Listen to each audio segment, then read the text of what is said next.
All right, another video book review. This one is for An Autumn War by Daniel Abraham, the third in the Long Price Quartet series. If you've seen my other reviews, you've seen that I've been kind of lukewarm on this series. It's been very hit or miss.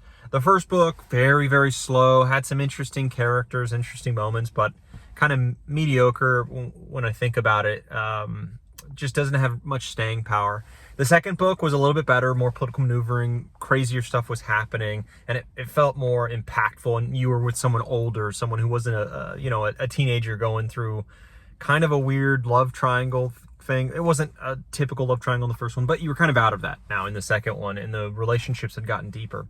Now with this third book, you have a lot, it's the best one. You have an even deeper relationship with all these characters. You're bringing back a character that I missed in the second one, Literate, right? She was a core character who caused part of that love triangle actually from the first book, now back, and they all have experienced their own lives because each book is like 15 years apart around there, and so a lot of living has happened between books, each of these books, and that's kind of like a purpose of this series, is to give a really in-depth, make you feel like there's a lot of in-depth character arcs and story and things that are going on underneath the surface for all of these characters that you miss. And that's just how life works. Like when you I guess catch up with an old friend years later, and you're, so how's it? You had a wife now, a kid? Oh, okay, cool. When did that happen? Oh, you went to, I don't know, you went to medical school, and now you're this, right? Why, this is crazy. Everything happens kind of while you're not thinking about it, while you're living your own life. And that's every one of these characters. And it really deepens the narrative, and it really deepens the struggle that's going on. But what it also does is, in a way, it lessens a lot of things, because you're introduced to every single book. You're introduced to new things. Liat has a kid now. There's been some kind of marital strife in the past with our main guy. It's, strange things are going on, things that are very important, but you miss them because they weren't in the story. So when repercussions are happening in the future, and you're needing to care about these characters, these new problems, right? They don't hit as hard because you weren't there for it. You weren't there. It's all coming kind of secondhand. So it's not as impactful because of that. And I think that's an inherent weakness of just how the story was set up. And I really like it. It's unique. It's interesting. But you definitely leave some emotional impact on the table there that might be desired from the author, but I at least didn't get it. But it does feel unique in how the story is set up, and it's worth the read for that. But I think this book in itself is incredibly worth it and interesting.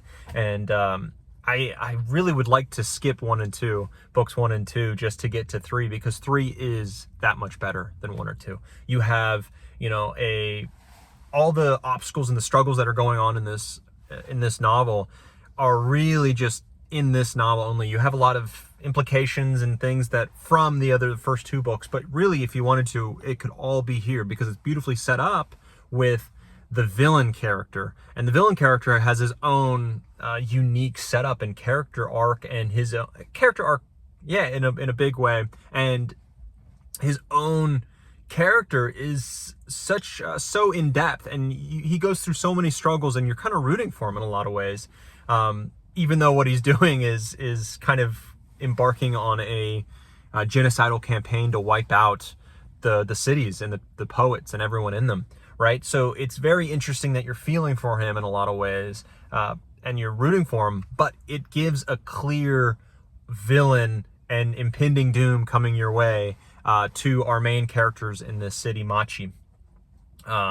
So the stuff that's happening there, you kind of have a ticking clock feeling, impending doom. And then while the story's going, cities are falling, things are going on, people are dying, things that are thousands of years old, architecture, big domes, like a cathedral collapses, and you feel the weight of it. You have these characters who are kind of flitting between both sides, and it's super interesting. The poets are thrown on there, and what happens, I won't spoil it, but what happens with the poets and the Ondat are incredibly interesting and crazy, and how that happened, and just how such a monumental thing throws the world into chaos, right?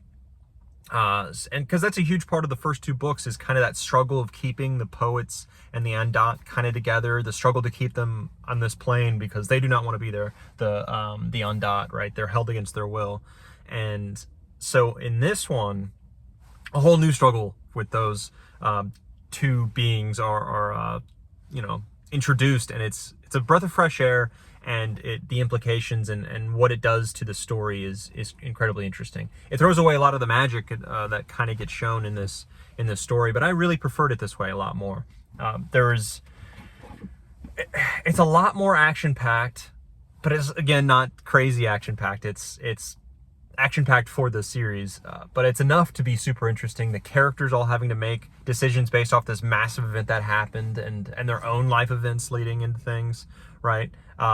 Really crazy, and it was just incredibly enjoyable with how all these characters dealt with things and dealt with that massive issue, which you should read to get into it. But the first two books, I think it makes it more, all this stuff and all the choices and everything, more impactful if you read the first two books. So maybe read those, get through them. They're not very long, but the third one is what you're shooting for, at least so far. I haven't read the fourth one yet.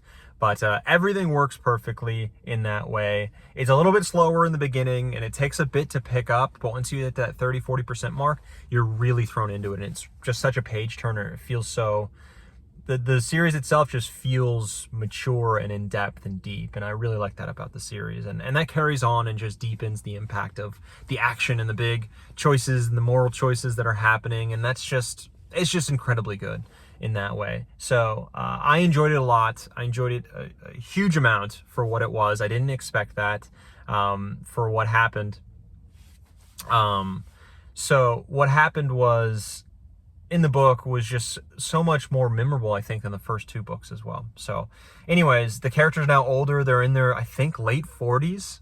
So they're just also, I really like reading about adults making adult choices, which you don't get that much as much as you'd like. And if you do get them in other books, they're just older children who are making the same choices that the teenagers would make, the farm boy, the blacksmith's son, that kind of thing.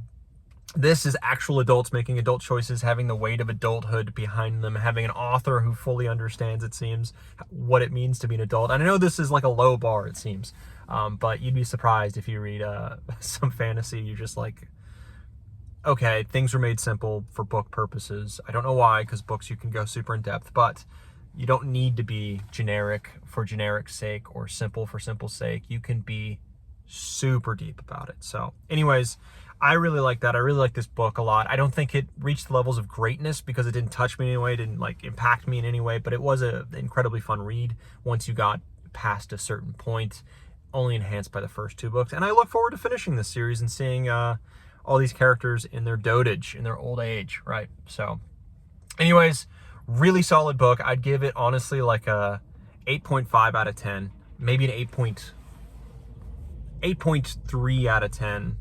Yeah, it's somewhere in there, but it's solid, better than the other two. Would recommend. Long Price Quartet. Don't regret it so far. Don't regret it. Better than the Mistress of the Empire, Daughter of the Empire, Servant of the Empire, that whatever that one series is called, the Empire trilogy. Sure, that I've read and just regret because it's just so slow and boring. This is not that. This is not that at all. So anyways, that's it. 8.3, 8.5, and on to the next book.